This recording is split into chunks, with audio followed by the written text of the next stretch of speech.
लोकसभा चुनाव के आखिरी चरण के मतदान के बाद आज एग्जिट पोल आने हैं। एग्जिट पोल को लेकर कांग्रेस आलाकमान ने बड़ा फैसला लिया है। कांग्रेस ने तय किया है कि एग्जिट पोल डिबेट में पार्टी हिस्सा नहीं लेगी।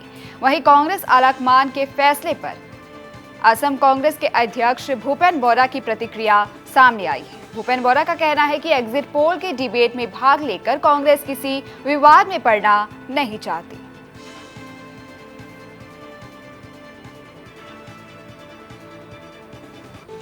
एग्जिट पोल দি বিতৰ্ক হ'ব টিভিবিলাকত সেইটোত যিটো আমি কংগ্ৰেছ দলে নোযোৱাৰ সিদ্ধান্ত লোৱা হৈছে সেইটো অসম প্ৰদেশ কংগ্ৰেছ কমিটিৰ সিদ্ধান্ত নহয়।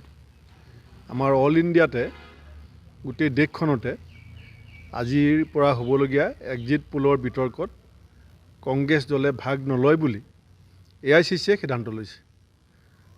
আমি APCCয়ে ৰেডিয়ে হৈছিলোঁ যে আমি কোনে কোন টিভিত যাব।